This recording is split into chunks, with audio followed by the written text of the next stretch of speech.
Bom dia, pessoal. Estamos aqui para mais um ATPC dos anos iniciais. Espero que vocês estejam todos bem. E hoje nós vamos conversar um pouquinho sobre o projeto de convivência dos anos iniciais. Nós já fizemos uma formação para as nossas professoras coordenadoras, né, sobre o Inova, né, focando no projeto de convivência. E como agora as ATPCs são um pouco mais curtas, né, de 45 minutos, essa parte do aprofundamento do material, a gente percebeu que precisava gravar um ATPC para conversar sobre isso, e a parte da socialização e a parte de acolhimento, aí as PCs iriam fazer com vocês nas escolas, tá bom? Então, nós vamos começar agora vendo aqui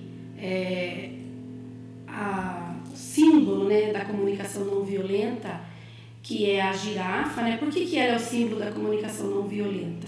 Então, a gente usa para dizer que as orelhas grandes, né, para escutar com empatia, um longo pescoço para ver além dos julgamentos e partilhar esta consciência. Então, um pescoço alto, né, para você olhar além dos julgamentos.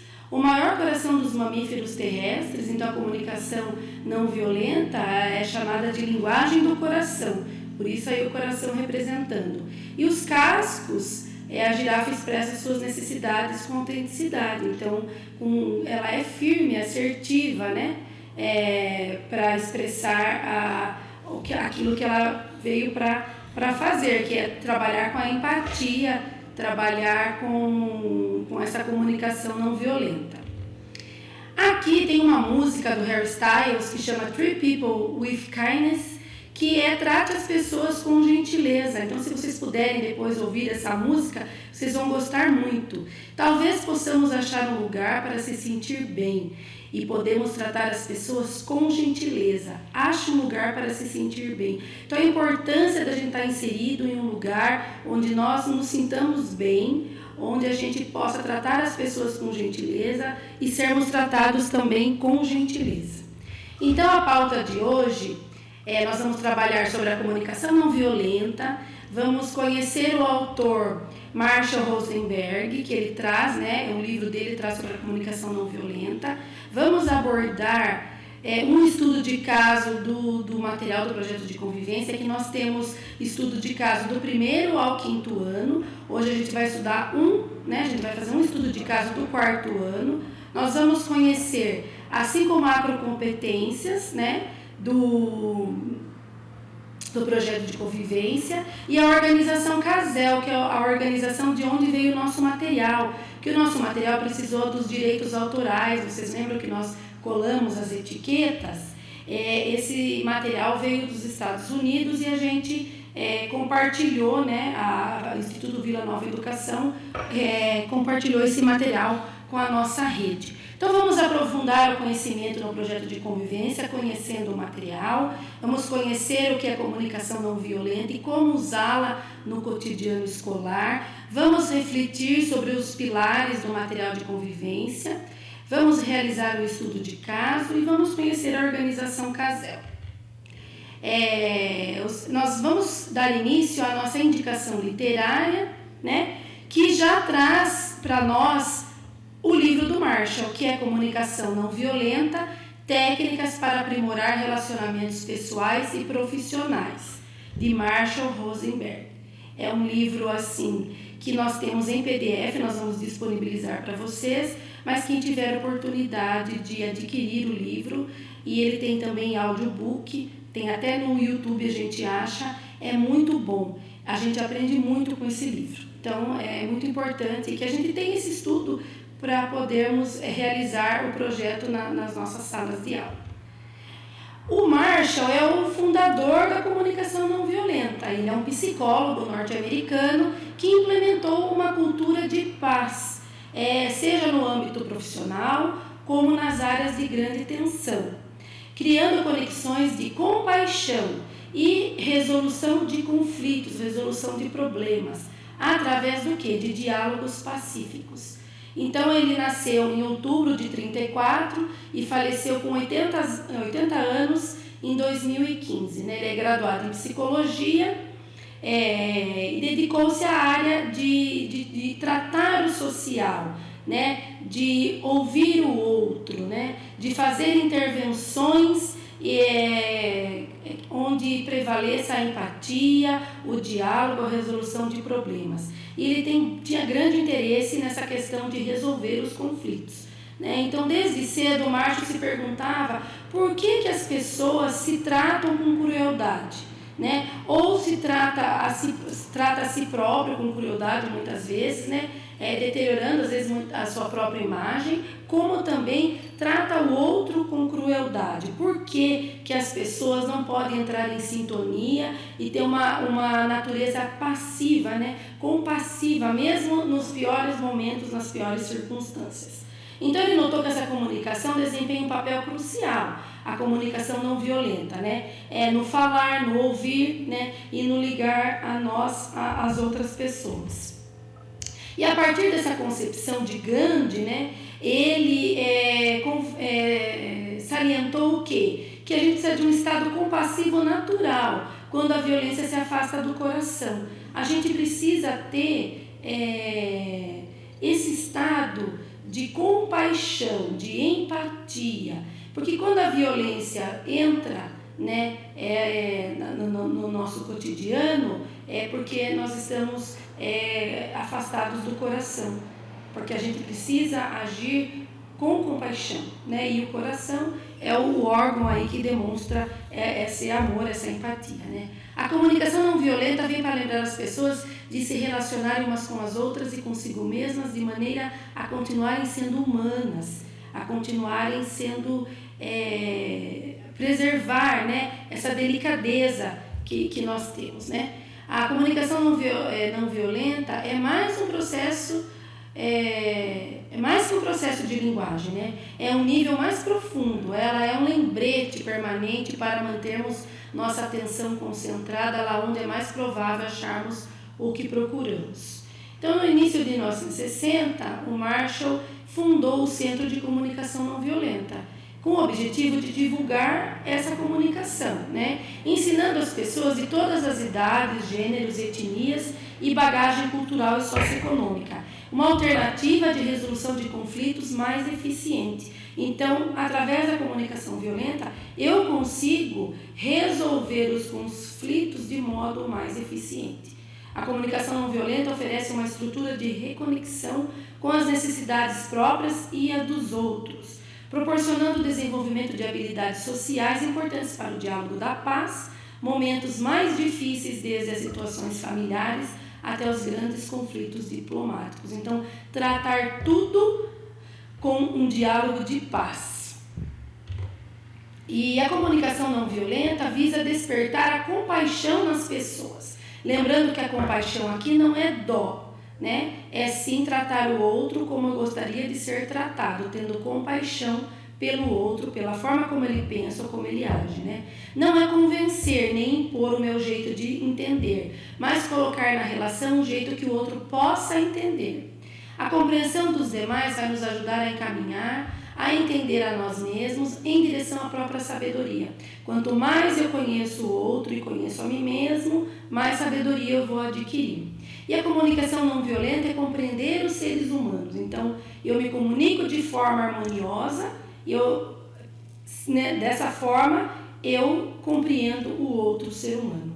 E a incapacidade de compreender o outro vai gerar o quê? Vai gerar conflito nas nossas vidas, né? Quanto mais eu compreendo as outras pessoas, mais aumenta a minha sabedoria.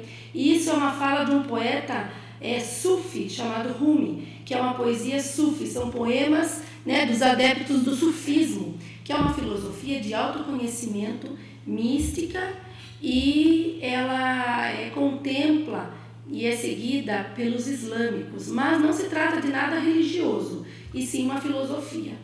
Não podemos deixar que, quando o ponto de vista da outra pessoa não é o nosso, ela possa se tornar nossa inimiga, pois assim é que começamos os conflitos. Então, quando a pessoa não pensa igual eu penso, eu tenho que pensar que eu preciso enxergar o ponto de vista dessa outra pessoa, ampliar a minha visão quanto àquilo que ela pensa. E só assim eu vou conseguir viver uma relação mais harmoniosa com as pessoas. Então, quanto mais pontos de vista eu compreendo, mais profunda se torna a minha relação com a vida. Uma forma de pensar diferente, agressiva a minha, eu tenho que ter a capacidade de ampliar a minha visão. E o outro me ajuda a ser mais profundo. Então, quando eu amplio a minha visão, quando eu consigo ver, né, o ponto de vista do outro, eu consigo ter a capacidade de ampliar a minha visão e agir de modo diferente, a pensar diferente da outra pessoa.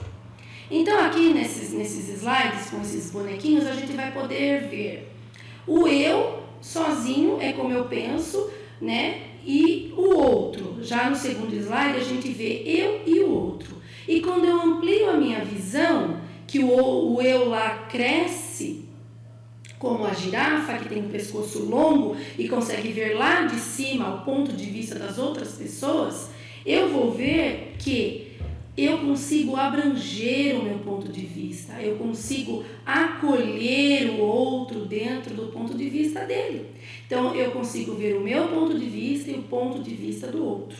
Então, essa pirâmide que se forma aí é porque cresceu, né, ao meu olhar sobre o ponto de vista do meu próximo, né, ampliei essa visão, como a girafa aí, cresceu e eu posso enxergar então como o meu outro reage. Aqui a gente vai ver as práticas que devem nortear o trabalho no projeto de convivência. Então, essas comandas são muito importantes que a gente faça no começo das aulas. O professor regente é o professor que vai trabalhar com o projeto de convivência. Então, ele pode trabalhar essas comandas em todas as aulas. Na primeira aula, no início da aula, do acolhimento, para que os alunos tenham o corpo calmo, a voz em silêncio, os ouvidos escutando e os olhos observando, que é para ele prestar atenção nas aulas, para ele ouvir, ter uma escuta atenta, para ele ficar em silêncio, para poder, né, conseguir entender o que o professor está falando e manter o corpo calmo. Né? A gente tem que fazer esse exercício todos os dias para a gente se acostumar. Uma das habilidades do projeto de convivência é habilidades para aprender. Que o objetivo dessa habilidade, o que é? É fazer as estratégias que irão ajudá-lo no foco dessa aprendizagem, que é eficaz, focar a atenção e serem assertivos. E podem ser utilizados em todas as aulas, não só na aula do projeto de convivência, mas nas demais aulas também. A empatia também é um dos pilares. Então, qual é o objetivo da unidade? É desenvolver nos estudantes a habilidade de ter empatia, demonstrar compaixão pelo próximo.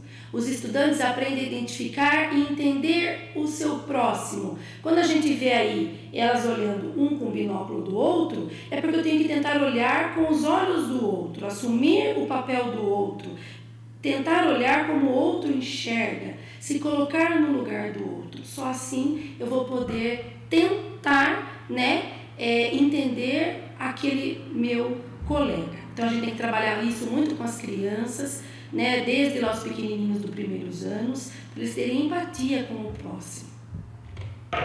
Aqui lidando com as emoções. Nós vamos ter emoções, todos nós temos. Então aqui pelo slide a gente vê a tristeza, a alegria, o amor, né, o susto, o medo. Nós vamos ter. A gente tem que nomear esses sentimentos. Se eu tenho raiva, se eu tenho calma, se eu tenho medo, se eu tenho amor, eu tenho que reconhecer esses sentimentos, reconhecer a intensidade deles e me acalmar quando eu sinto raiva, nomear esses sentimentos, dar nome aos sentimentos, né? Realizar o exercício de respiração, então respirar, colocando a mão no abdômen, fazer a inspiração, depois a expiração, contar de forma calma, até colocar meu corpo calmo e ir lá tentar fazer a resolução dos problemas, dos conflitos. Então isso é importante a gente trabalhar com as emoções com os nossos estudantes.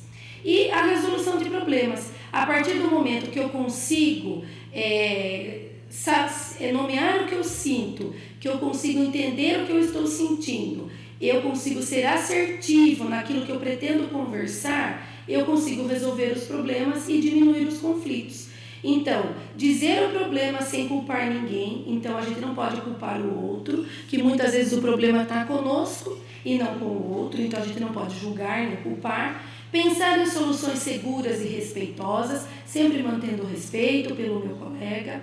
Considerar as consequências, saber que todo ato tem uma consequência, então eu tenho que considerar como eu vou agir, porque depois vai ter uma consequência. Então, ensinar isso para as crianças.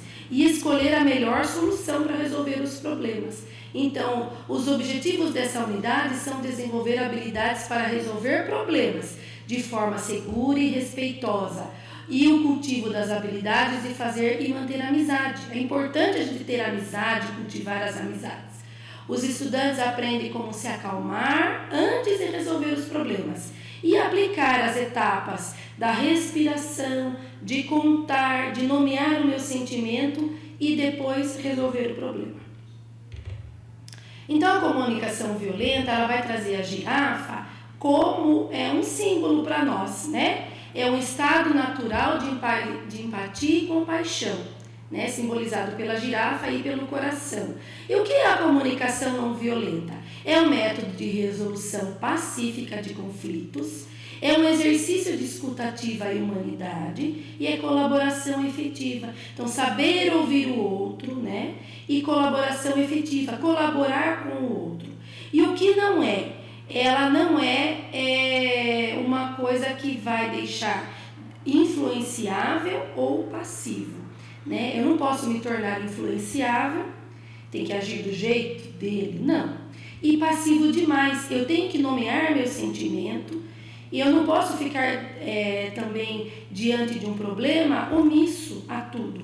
Então essa passividade, ela tem que ter uma ponderação, porque eu tenho que nomear o sentimento e tenho que ser assertivo naquele pedido que eu preciso expressar. Porque muitas vezes eu vou adoecer se eu ficar guardando tudo só para mim. Então eu preciso ter essa parte de nomear o meu sentimento, saber me expressar e falar com o outro sendo assertivo na resolução pacífica de problemas. A comunicação violenta, a gente vai ver aqui comparando o lobo, né, ou o coiote, como a gente chama a comunicação violenta, e a girafa, que é a comunicação não violenta. Então, o lobo ele vai agir com julgamentos, com reação, com muita exigência e culpabilização, vai culpar as outras pessoas, né? E a girafa vai agir como? Ela vai ver os fatos primeiro, ela vai nomear os seus sentimentos, ela vai agir com empatia e ela vai ver as necessidades do outro e as suas necessidades antes da resolução dos conflitos. E quais são os princípios da comunicação não violenta? Observação, sentimento, necessidade e pedido. Observar a situação que estamos vivendo e que afeta o nosso bem-estar. Então, se eu estou vivendo um conflito e esse conflito está me consumindo e está afetando o meu bem-estar, eu tenho que observar o que é isso que está acontecendo. Nomear esse sentimento. O que eu sinto perante essa observação? Eu sinto raiva? Eu sinto medo? Né? Eu sinto insegurança? O que eu sinto? Que necessidade eu tenho? Que valores? Que desejos? Né? Relacionar esses sentimentos, identificar esses sentimentos e essas necessidades. E depois fazer o pedido, que são ações concretas que pedimos para outra pessoa com o intuito de enriquecer a nossa vida. Então, se o coleguinha me empurrou lá na fila da merenda, eu senti, observei que aquilo não fez bem para mim. Eu nomeei esse sentimento, eu fiquei com raiva que ele me empurrou. Eu tenho a necessidade de conversar com ele sobre o que aconteceu. Então, eu vou fazer um pedido. Eu vou dizer ao meu colega que da próxima vez ele tenha mais cuidado comigo na fila, que eu uso óculos, que eu posso cair, quebrar o meu óculos, e que da próxima vez ele haja com mais gentileza, né? E que ele venha pedir, né, para entrar na fila, para ficar ao meu lado, que tenha cuidado comigo. Então, esses são exemplos que a gente traz para os nossos pequenos dos anos iniciais. Mas, na nossa vida pessoal, a gente também tem que observar o que não está sendo bom para nós. Nós temos que nomear esses sentimentos, nós temos que ver as nossas necessidades e nós temos que fazer os pedidos de forma harmoniosa, sempre com diálogo de paz. A essência dessa forma de comunicação está na consciência desses 4 elementos e no desejo de se expressar, ouvir com compaixão, honestidade e empatia. É necessária abertura para a comunicação violenta acontecer. Por que tem que ter uma abertura? Nós viemos de uma geração onde nós não aprendemos isso. Como não se comunicar com essa comunicação violenta? Como usar a comunicação não violenta? Muitas vezes a gente não teve esse aprendizado. E a gente agora, depois de adulto, precisa dar essa abertura, né? Conhecer, ler, estudar, se aprofundar, para nós passarmos isso para os nossos estudantes e para nós também conhecermos isso como uma novidade para nós. Vão existir pessoas que vão trabalhar isso com a maior facilidade, porque já é dessa pessoa ser dessa maneira, agir dessa maneira. E outras vão ter imensas dificuldades porque elas não aprenderam a tratar dos problemas dessa maneira e não aprenderam a olhar o outro com empatia. Muitas vezes a gente não sabe ver o outro com compaixão, né? Então a gente precisa aprender isso também. E esse é um aprendizado que é para nós professores, para toda a equipe gestora, para a nossa comunidade escolar, para a nossa diretoria. Lá nas formações em São Paulo a gente vê também que eles estão trabalhando lá na COPED, essa comunicação não violenta. Eles também fazem reunião para saber do que se trata isso, fazem estudos. Então a gente vê que é uma forma do ser humano se aprimorar. Construir uma qualidade de conexão, então, um pensamento e uma linguagem, né? Eu tenho que ter um pensamento ligado à linguagem para manter um bom relacionamento interpessoal. Então, essa linguagem não violenta vem de um pensamento que eu tenho que também estar conectado, né? E aprimorar no meu relacionamento interpessoal. Sempre tentar resolver os conflitos através dessa comunicação não violenta. Comunicação não violenta, então, é uma escuta ativa, então eu ter paciência de ouvir o outro com empatia, né? Muitas vezes as pessoas às vezes vêm e falam pra gente de um problema, imediatamente a gente já vai falar do nosso problema para a pessoa. A gente não tem essa escuta com o outro, ouvir o outro sem falar dos seus problemas, apenas ouvir o outro para ajudá-lo, para tentar ajudá-lo, né? A habilidade de comunicação, então a gente vai ter essa habilidade de se comunicar com uma comunicação de paz, né? E nós vamos ter o quê? Qualidade de vida. A partir do momento que eu vivo uma vida com menos conflitos, eu vou ter uma vida mais saudável, uma qualidade de vida melhor, porque eu vou viver num ambiente pacífico. E aqui nós vamos ver as duas linguagens, do lobo ou coiote e da girafa. Então a linguagem do lobo é a comunicação conflituosa. É quando a gente discute, quando a gente não consegue entender o lado do outro, quando a gente quer se expressar de forma agressiva, quando a gente quer impor a nossa vontade, quando a gente quer ser exigente demais, quando a gente não sabe ouvir o outro, ver o que o outro sente, pensa, né, para a gente mediar tudo isso e chegar a uma resolução harmoniosa. Então, o lobo ele significa conflito. E a girafa já significa uma comunicação empática, de compaixão, onde eu consigo ver o outro, né? Cresceu lá o pescoço da girafa, conseguiu observar o ponto de vista do outro lá de cima, teve esse olhar de empatia, de compaixão com o outro, eu vou resolver os meus conflitos numa comunicação não violenta e um diálogo de paz. Então, a linguagem do lobo, como ela é? Ela é sem escuta, então não tem paciência de ouvir o outro. apenas a consciência do eu, então eu, então na hora que o outro vem falar alguma coisa para mim, aí eu vou falar de mim já rapidamente também, porque eu não tenho paciência de ouvir o outro, eu já tenho que falar dos meus problemas, né? Associado às suas necessidades, então sempre ligado ao que eu preciso, não o que o outro precisa. É uma comunicação agressiva, né? Não agressiva da gente falar palavras agressivas, mas assim, impaciente, né? Sem ter compaixão com o outro.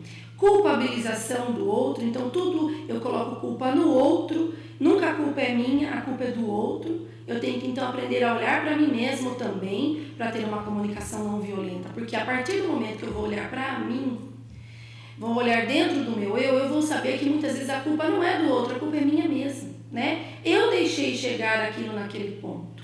Então, a gente vê aí o caso do bullying, né? As crianças sofrem bullying na escola. Então, a gente tem que ver isso. Por que está sofrendo bullying? Qual a causa disso, né? Será que a culpa é realmente do outro? Eu estou me fazendo de vítima? Então, a gente precisa ver os dois lados sempre. A gente sabe que a maioria das vezes o bullying acontece mesmo porque o outro lá, né? Alguma coisa em você que não agrada a ele, ele vai usar isso contra você. Mas a gente tem que ver se muitas vezes a gente também não está colocando a culpa no outro e não está se enxergando também, né? Alguma atitude nossa não está lá também prejudicando o outro. Então é importante a gente trabalhar esses dois lados sempre. O lobo é muito exigente e tem muito julgamento, ele vai julgar muito o outro. Então a gente tem que prestar muita atenção pra gente, porque já diz, né? A gente julga e também seremos julgados. Então ter muito cuidado com o julgamento, né? Então as interações do lobo são negativas. Então elas não vão fazer um diálogo de paz, eles não vão fazer interações que tragam a comunicação não violenta e vão ser interações negativas, com discussão, né? Com coisas que possam magoar um ao outro. Aqui, a linguagem da girafa, que é a linguagem empática, o que ela é? Ela tem uma escutativa, ela sabe ouvir o outro, né? Ela sabe ter tempo de ouvir o outro, né? Se colocar no lugar do outro, tentar ajudá-lo. É conectada com sentimentos, então com compaixão, amabilidade. É associado às necessidades, então vou ver qual é a necessidade do outro, o que o outro precisa, que eu posso ajudá-lo. É a consciência do eu sei como eu sou e sei como é o outro. E como que eu posso, do meu jeito, ajudar o outro a ele ser melhor ou a ele resolver o conflito, né? Ela é responsiva, então tem responsabilidade naquilo que faz, né? Age com responsabilidade, né? Sabe das consequências da ação e ela é criativa, então ela vai achar alguma maneira de resolver o conflito mediando da melhor maneira possível para as pessoas tiverem ali um diálogo de paz, ficarem com uma interação boa, né? Então são interações assertivas, que é um método de resolução pacífica de conflitos. Então lá dentro da nossa escola, nós que vamos fazer a mediação, o vice-diretor, o diretor, nós precisamos disso, de método de resolução pacífica de conflitos, né? Porque muitas vezes, se a gente não sabe resolver nossos conflitos, a gente não vai saber resolver o conflito lá de um estudante. Então a gente precisa aprender a resolver conflito, né? E isso faz parte aí da linguagem da empatia da girafa. E aqui a gente vai ver um estudo de caso. Nós vamos aqui ver um estudo de caso que ele aparece no material do 1º ao 5º ano. Então o material traz vários estudos de caso, né, que é a hora da história. Então aqui a gente vai ver um estudo de caso que é do 4º ano e vocês vão apreciar essa leitura, né, e depois vão identificar qual é a linguagem do conflito. Foi a linguagem conflituosa do lobo ou foi a linguagem pacífica da girafa, né? E construir 4 princípios da comunicação não violenta. Então vocês vão ver dentro do texto onde está a observação, onde está o sentimento, onde foi expressa a necessidade e onde foi feito o pedido, tá? Então eu vou ler aqui esse estudo de caso e depois vocês aí em grupos, né? Pode ser no coletivo, 5 minutinhos vocês vão identificar, né, esses 4 princípios, identificar a linguagem e socializar. Então, esse estudo de caso do 4º ano. Da última vez, Maia estava tentando evitar que seus sentimentos de raiva se intensificassem. Lembrou de usar seu sinal de pare para começar a lidar melhor com seus sentimentos. Pare, tudo bem. Fique calma, Maia. Ela falou para si mesma o que estava sentindo. Eu sabia a resposta. Por que eu não falei mais alto? Estou brava por não ter sido ouvida. Estou brava por não ter ganhado aquele lápis e o Vale A na prova.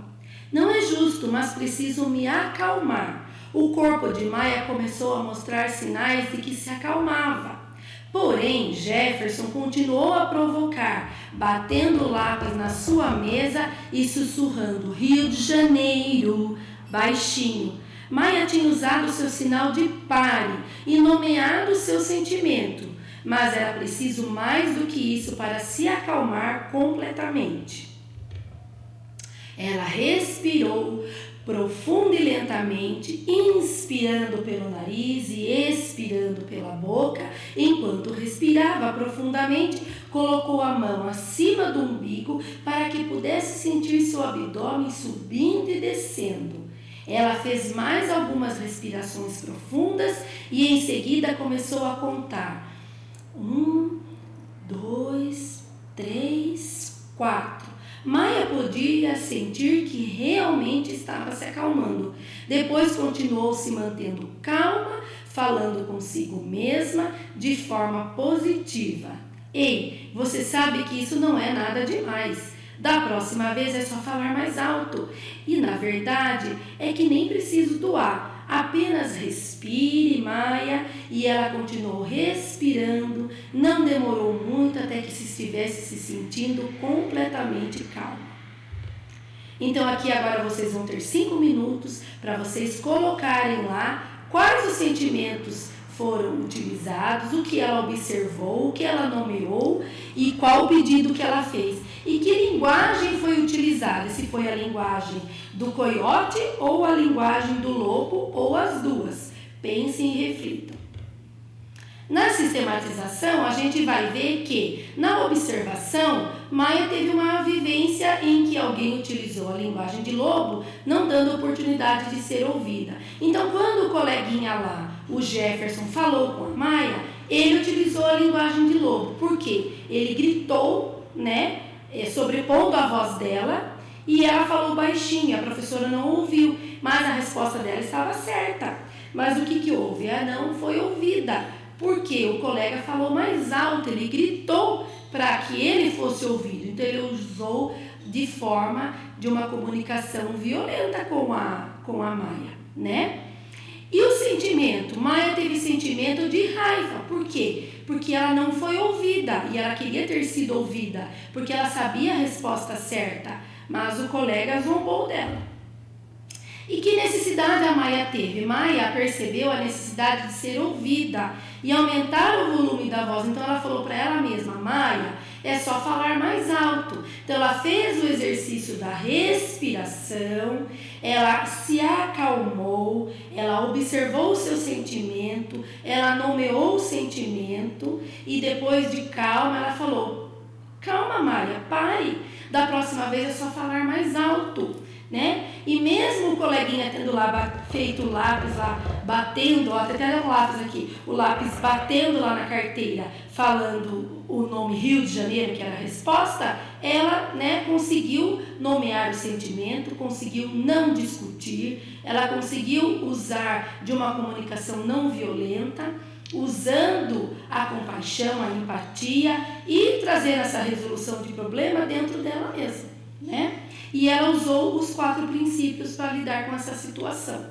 E o pedido? Então, Maia solicita a escuta por parte do outro em seu momento da fala. Então, ela queria o quê? Ser ouvida, né? Então, gente, vai aparecer do 1º ao 5º ano, vários estudos de caso. E é dessa maneira que o professor tem que trabalhar. O professor tem que saber fazer essa etapa, Então, observar, fazer os alunos prestarem atenção, observarem a situação. Depois, que sentimento eles tiveram, nomear os sentimentos. Depois, as necessidades. Depois, aprender a fazer os pedidos. Só assim, esse treino, né, no dia a dia, nos estudos de caso que nós vamos ver durante o ano, é que nós vamos aprender a fazer realmente uma comunicação não violenta. E aprender a usar a empatia para a resolução dos conflitos. E é muito importante a gente trabalhar com os nossos pequenos lá desde o primeiro aninho, né? Fazendo todos os encaminhamentos do material.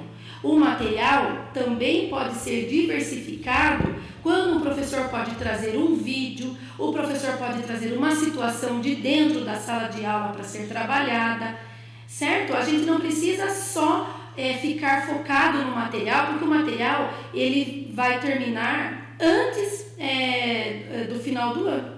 Então, a gente pode usar outros materiais e outras situações do nosso próprio convívio escolar para trabalhar o projeto de convivência. A gente pode trabalhar assembleias, a gente pode trabalhar ali as regrinhas da sala de aula. Se alguma situação não está legal dentro da sala de aula, o professor, por exemplo, não está conseguindo fazer a gestão de sala de aula por conta dos conflitos da sala, por conta dos alunos não prestarem atenção nas aulas, a gente pode fazer lá os olhos observando, corpo calmo, escuta atenta, a gente, voz em silêncio.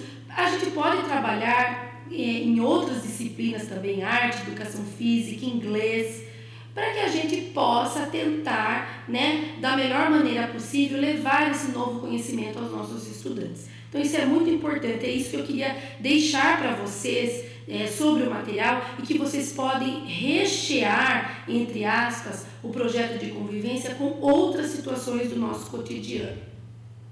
E qual que é o papel do professor no nosso projeto de convivência, né? Aqui nas competências socioemocionais.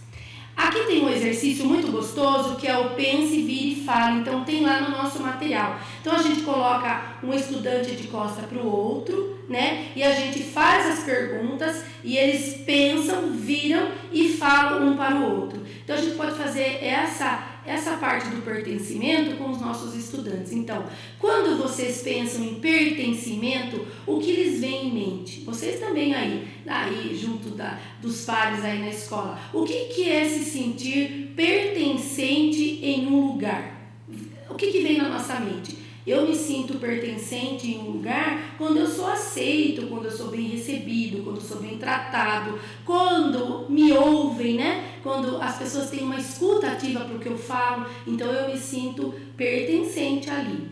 Como vocês sabem quando estão pertencendo a um grupo ou um contexto? Quando você é valorizado, quando você tem valor ali. Então a gente tem que falar para os nossos alunos que eles têm valor ali dentro da sala de aula, porque nós precisamos dos estudantes para que o nosso trabalho aconteça. Então eu tenho que valorizar nós temos que valorizar os nossos estudantes. Eles são o todo que nós precisamos valorizar, né? Porque sem os estudantes, o que seria de nós, professores? Então, nós pertencemos uns aos outros ali no nosso ambiente. E como vocês se sentem quando isso acontece? A gente se sente feliz, a gente se sente envolvido, a gente se sente acolhido. E isso é muito importante na nossa vida, tanto na nossa vida pessoal, profissional, quanto na vida dos nossos estudantes. Se eu chego lá para dar minha aula com uma cara feia, com um mau humor, brava com tudo, o aluno vai se sentir pertencente? Não vai. Então eu tenho que sempre, mesmo que eu tenha meus problemas, deixa ele lá no estacionamento, que a gente brincava, deixa lá onde eu desci, ou do carro, ou do ônibus, se eu vim a pé de bicicleta, eu deixo lá, porque para dentro da sala de aula eu não posso trazer aquilo que me aflige, né? Porque não vai adiantar nada a gente pôr os nossos problemas para o outro que não vai saber resolver, os pequenos. A gente tem o quê? Que tratá-los da melhor maneira possível, mediar esses conflitos dos nossos estudantes dentro da sala de aula, né? Fazer com que nós nós sejamos espelhos para essas crianças, né? Que eles olhem para nós e falam, olha, eu queria ser igual aquela professora, ela faz lá mediação de conflito, ela é harmoniosa, ela tem uma escuta ativa, ela resolve tudo com muita empatia, ela tem empatia até para explicar, ela tem paciência comigo. Então isso é muito importante para nós, né? E qual é o sentimento de pertencimento? É quando eu me sinto respeitado, eu me sinto valorizado, então eu me sinto motivado, engajado e, né, e resiliente, né? Então eu vou passar pelas circunstâncias sabendo que eu vou viver o hoje, né? Que o passado já foi, que ele não volta mais, mas ele traz para mim um aprendizado e que o futuro vai ser a partir do que eu vivo hoje. O amanhã são as ações do hoje. Então a gente tem que pensar muito nisso, ser resiliente, né? Confiar mais em seus professores e colegas. Não é que gostoso, eu confio no meu professor, eu posso me abrir com ele. Os professores de escola PEI são tutores, né? Os gestores tutores, eu posso confiar naquele professor, porque ele é bom para mim, ele me escuta, né? Eu posso responder melhor às críticas, né? Quando eu me sinto pertencente, né? Eu tenho menos problemas de comportamento e eu melhoro no meu desempenho acadêmico, quando eu me sinto num lugar que eu pertenço àquele lugar, né? E se eu não pertenço, então eu vou ser mais ansioso, eu vou ter dificuldade de me relacionar, porque eu não estou pertencendo ali, né? Eu vou prestar menos atenção nas aulas, né? Eu vou bagunçar, então eu tenho que me sentir pertencente, né? E a queda no desempenho acadêmico, porque eu estou ali fora do contexto, eu não estou me sentindo assim, respeitado e valorizado dentro da minha sala de aula. A gente tem que pensar muito nisso, até nos nossos agrupamentos, né, com os nossos estudantes, né? Então o projeto de convivência vai desenvolver o quê? Temas como pertencimento, a empatia, lidar com as emoções, resolver os problemas, os conflitos, favorecer os relacionamentos na escola. Vai oferecer apoio necessário ao professor para o processo de ensino-aprendizagem socioemocional. Então é bom que a gente faça um aprimoramento do nosso aprendizado sobre o que é aprendizagem socioemocional.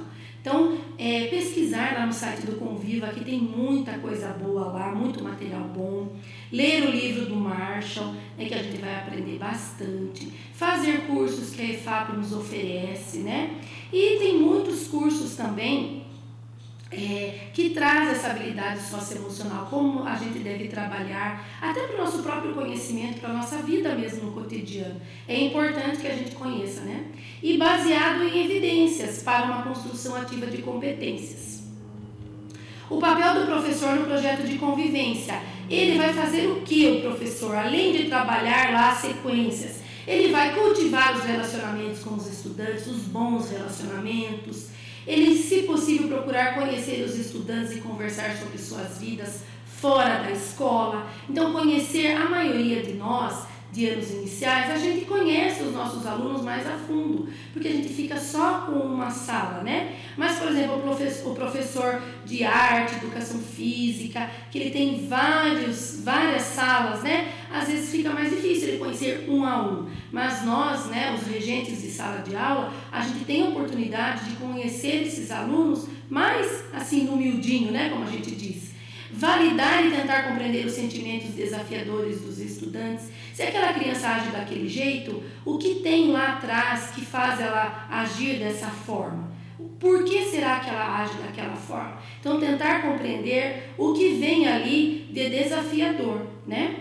Estar atento aos estudantes que podem precisar de suporte emocional. Eu trago, às vezes, bagagem lá de casa que eu preciso trabalhar e não tem como. Às vezes eu não tenho alguém que me ouça em casa e eu preciso dar esse suporte emocional para o meu estudante.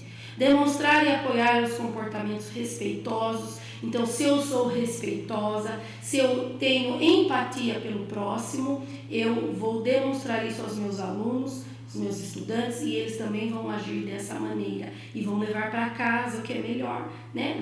Vão aprender e levar lá para casa. Promover o relacionamento entre os estudantes, então o bom relacionamento, o bom clima escolar, a boa convivência, observar e reforçar as interações positivas entre os estudantes e ensinar integralmente as aulas do projeto de convivência, né? A gente tem que trabalhar lá o nosso material. E quais são as competências do CASEL, que é o Instituto Vila Nova Educação?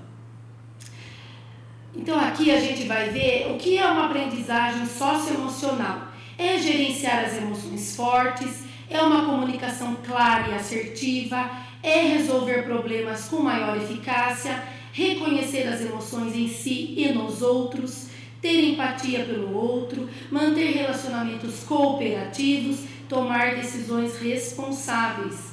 Isso é muito importante. E o que não é aprendizagem socioemocional? Substituir as disciplinas regulares, então não vai substituir língua portuguesa, matemática, arte, educação física.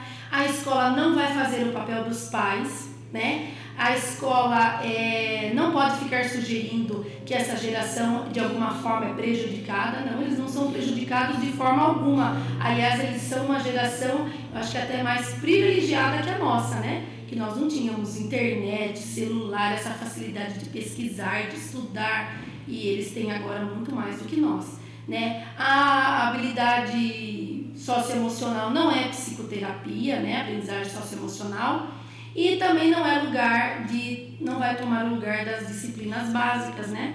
Que é História, Geografia, Ciências, Matemática e Língua Portuguesa. E o que é aprendizagem socioemocional?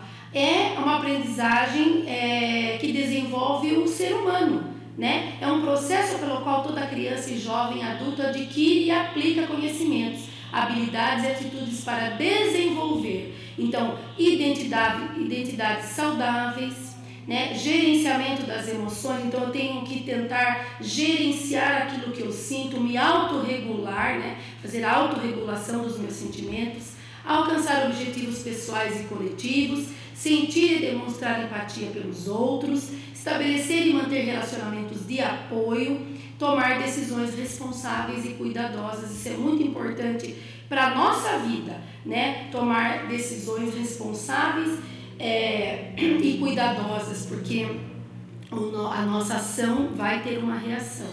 Então eu preciso tomar atitudes responsáveis para que tenha depois a colheita de boas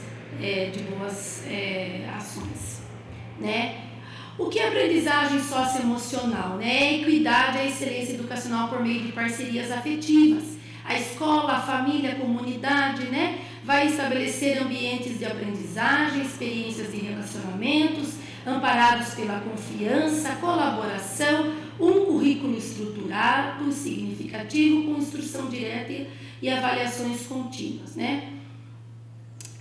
Vai poder ajudar a diminuir diversas formas de desigualdade, empoderar crianças e jovens, adultos, a criarem juntos escolas prósperas que possam contribuir para comunidades seguras, saudáveis e justas. Então, CASEL nada mais é do que uma organização, né, que é Collaborative Academy Social Emotion Learning, que é a organização internacional sem fins lucrativos, formada por uma grande comunidade de pesquisadores, professores e diversos outros profissionais do segmento educacional. Seu principal objetivo é disseminar o impacto da aprendizagem socioemocional ao longo da vida dos indivíduos, bem como demonstrar o quanto as habilidades socioemocionais geram benefícios para a sociedade como um todo. Se a gente trabalhar bem essas habilidades sociocomportamentais, nós vamos ter uma geração melhor lá quando eles saírem do 5º ano, 6º ano e assim por diante, né? Vai trabalhar de forma clara, né? Promover aprendizado acadêmico aliado à educação social e emocional, preparar jovens de forma integral para desafios presentes na sociedade moderna. Esse aprimoramento acontece por meio da aquisição de habilidades diversas, que são a empatia, o gerenciamento das emoções, a resiliência, a responsabilidade, a consciência social, entre outras. Então é um projeto muito bem estruturado e que vale muito a pena a gente investir, estudar, para nós passarmos para os nossos estudantes da melhor maneira possível. Então o professor precisa também se aprimorar. Abordagem do CASEL. Então, o que a aprendizagem socioemocional vai nos trazer? Um autoconhecimento, uma autorregulação, tomar decisões assertivas e responsáveis, habilidades para se relacionar, né, com as outras pessoas e uma consciência social. Tudo isso ligado aos materiais, né, e ligado ao clima escolar, a cultura, a prática e políticas educacionais, parcerias efetivas, oportunidades de aprendizagem alinhadas.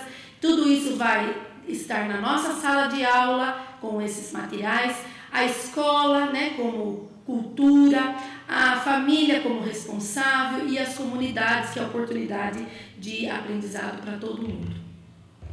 E a gente vai tratar um pouquinho aqui, pessoal, mesmo que vai passar um pouquinho do tempo, mas vocês podem assistir depois, né, o final, para vocês saberem quais são esses eixos que nós temos que conhecer, nós como educadores, e passar isso para os estudantes e que eles também aprendam a saber o que é o autoconhecimento, o que é a autorregulação, o que é a empatia e a resolução de problemas. Então, o autoconhecimento é a capacidade de compreender as próprias emoções. Quando eu me conheço, eu sei gerenciar essas emoções que estão dentro de mim, né? Como que esse comportamento vai ser em diferentes contextos. Isso inclui a capacidade de reconhecer os próprios pontos fortes, os pontos fracos, as nossas limitações e um senso de confiança e propósito bem fundamentada, tais como integrar identidades pessoais e sociais, né? Eu sei quem eu sou como pessoa, eu sei quem eu sou dentro da sociedade. Então eu me conheço, eu sei me colocar diante da sociedade porque eu me conheço como pessoa, como a minha identidade, né? Identificar recursos pessoais, culturais e linguísticos, identificar as emoções em si e no outro. Então eu reconheço as minhas emoções, consigo reconhecer as emoções no outro, isso é muito importante. Demonstrar honestidade, integridade. Então, se eu ensinar isso para o meu pequenininho lá do primeiro ano, olha que coisa maravilhosa, a honestidade, a integridade, né? A gente vai ter uma sociedade melhor. Relacionar sentimentos, valores e pensamentos. Examinar preconceitos e comportamentos prejudiciais. Então, não cabe mais hoje o preconceito, né? E comportamentos que prejudiquem o nosso próximo. Então, a gente tem que tratar todo mundo com muito respeito, né? Experimentar a autoeficácia, desenvolver uma mentalidade de crescimento e desenvolver interesses e um senso de propósito. Onde isso vai trabalhar? Nas habilidades para aprender, na empatia e lidando com as emoções. A autorregulação é a capacidade de gerenciar as nossas emoções. Eu vou sentir raiva, vou. Eu vou sentir medo, vou. Eu vou sentir tristeza, vou. Mas eu tenho que saber trabalhar esses sentimentos dentro de mim, trabalhar os meus comportamentos de forma eficaz em diferentes situações para que eu atinja os meus objetivos e as minhas aspirações. Se eu sentir raiva a todo momento, eu vou conseguir trabalhar com os meus estudantes? Não. Se eu sentir tristeza a todo tempo, eu vou conseguir trabalhar com os meus estudantes? Não. Eu preciso regular esses meus sentimentos, me autorregular, né? Administrar o estresse, como está aí, né? E sentir motivação para realizar os objetivos, tanto pessoais como coletivos. Então, o objetivo que os meus alunos aprendam mais é o meu objetivo como coletivo. Também é meu objetivo pessoal, quando o meu estudante vai sair lá no fim do meu primeiro aninho, no fim do meu segundo aninho, sabendo trabalhar, sabendo administrar conflitos. Olha que belezinha, né? Então, a gente tem que ter esse objetivo, tanto pessoal quanto coletivo, né? E a capacidade de adiar recompensas, né? A autorregulação eu vou comprar um celular porque eu vou receber o nosso dinheiro que vem agora e eu vou fazer uma dívida em 10 vezes, mas a parcela é só uma de abono. Então eu tenho que pensar, né? Se eu posso adiar recompensas, porque eu sou uma pessoa boa, eu mereço tudo, então eu vou fazer isso para mim. Não é bem assim. A gente tem que, às vezes, a gente tem que aprender a adiar um pouquinho essa recompensa, né?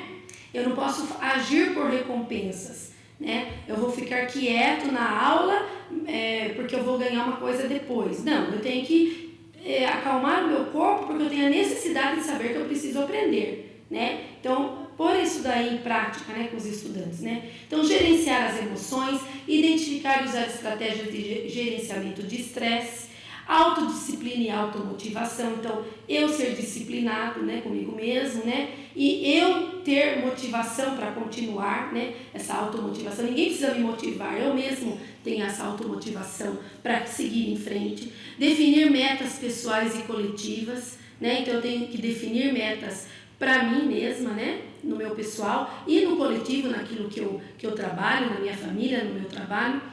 Usar planejamento e habilidades de organização, mostrar coragem para tomar iniciativa, então ter coragem de ter iniciativa, né? De ser assertivo, demonstrar atitudes positivas, tanto no pessoal quanto no coletivo. E onde a gente vai aprender isso? Nos exercícios para o cérebro, no nosso projeto, que é o Pense, Vire e Fale, nas habilidades para aprender e vamos aprendendo também a lidar com as emoções.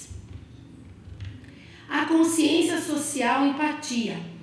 Como que eu vou trabalhar a empatia? Que é olhar o outro, né? Entender o outro, né? De diferentes culturas, de diferentes origens, com diferentes contextos. Isso inclui a capacidade de sentir compaixão pelo outro, compreender as normas sociais mais amplas de comportamento em diferentes ambientes e reconhecer os recursos e apoios da família, da escola e da comunidade, tais como tomar as perspectivas dos outros, então ver como o outro se sente, reconhecer os pontos fortes dos outros, não julgar só o que está errado, mas conhecer e reconhecer o ponto forte, o que é bom no outro, que pode me ajudar, certo? Sem julgamento. Demonstrar empatia e compaixão pelo meu próximo, mostrar preocupação com os sentimentos dos outros, né? Ele está passando por isso por quê?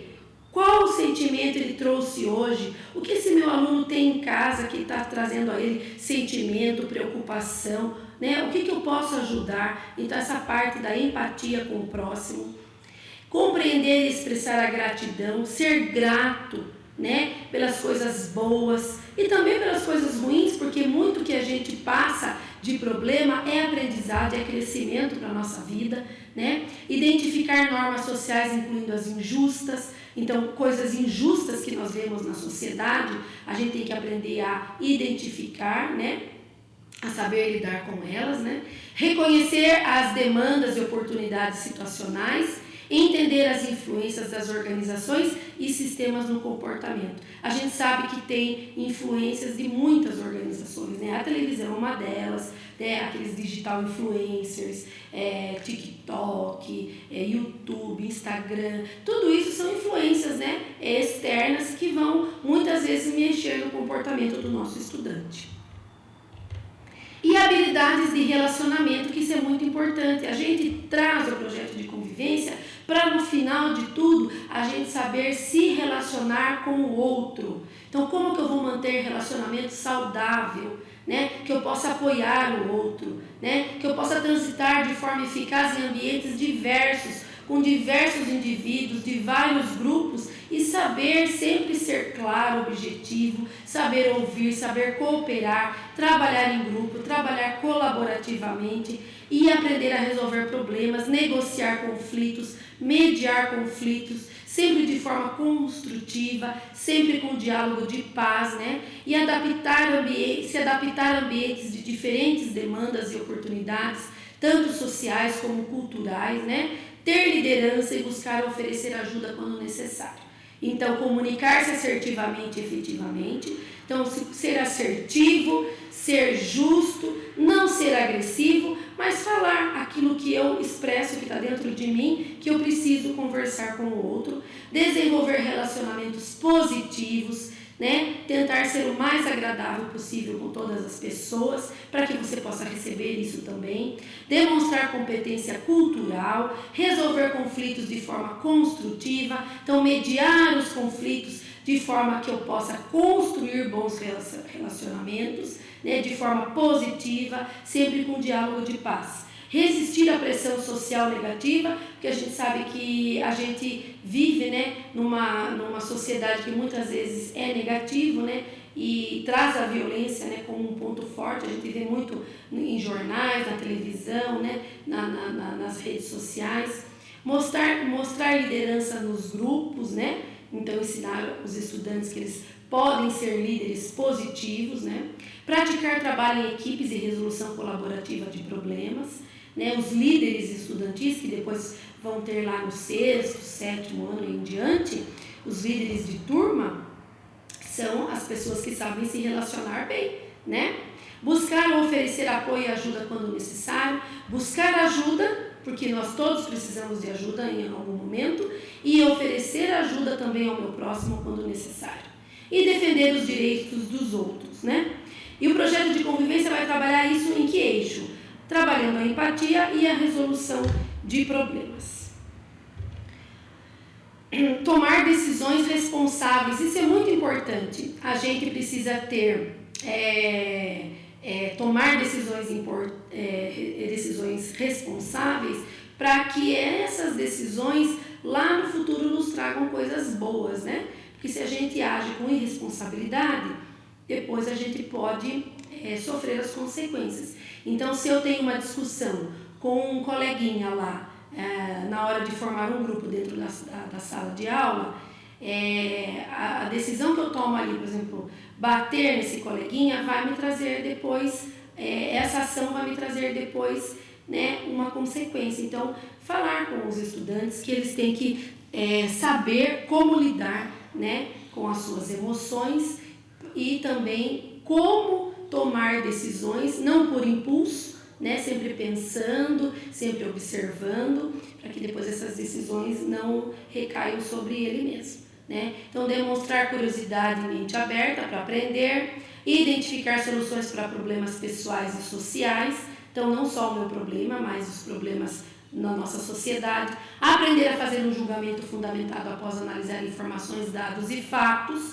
Então, sempre eu tenho que ver informações verdadeiras, fidedignas, os dados e os fatos, antes de julgar, né? Antecipar e avaliar as consequências das nossas ações, isso é muito importante. Reconhecer como as habilidades de pensamento crítico são úteis dentro e fora da escola. Então, ser crítico não é criticar o outro e ficar discordando do que como o outro pensa. Ser crítico de forma assertiva, uma crítica construtiva, no que vai fazer que o outro melhore, né? Não criticar por criticar, sem dar solução. O importante é trazer solução e não criticar e deixar lá a crítica sem resolução do problema. Refletir sobre o seu papel para promover o bem-estar pessoal, o familiar e o comunitário. Então, o nosso bem-estar como pessoa, como indivíduo na sociedade, com a nossa família, então nós professores, nós gestores, né, e na nossa comunidade, com os pais dos nossos estudantes, com a nossa família, e avaliar os impactos das suas decisões pessoais, interpessoais, comunitárias e institucionais. Então, as decisões que as pessoas tomam, a nossa decisão pessoal, as interpessoais, da comunidade e das instituições, elas têm uma consequência depois. Então, às vezes as pessoas agem num impulso e se esquecem que toda decisão vai ter uma consequência, né? Então, a importância de ensinar desde lá os nossos pequenininhos que é muito importante nós sabermos tomar decisões responsáveis, tá? E onde a gente vai ver isso no projeto de convivência? Na empatia, lidando com as emoções e na resolução de problemas. Eu vou terminar por aqui, passou um pouquinho do tempo, pessoal, eu peço desculpas, mas eu achei que era importante que todo o material fosse hoje trabalhado para que vocês saibam como organizar as aulas do projeto de convivência nas escolas, né? Como que o professor regente vai trabalhar os projetos de convivência.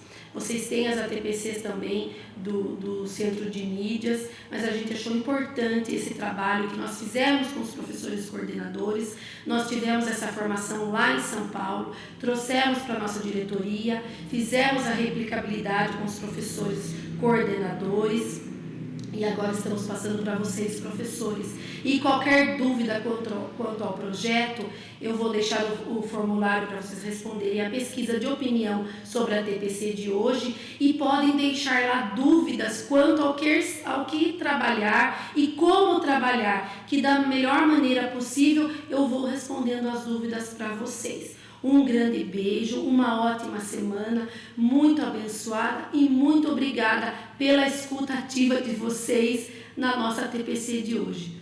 Beijo, fiquem com Deus.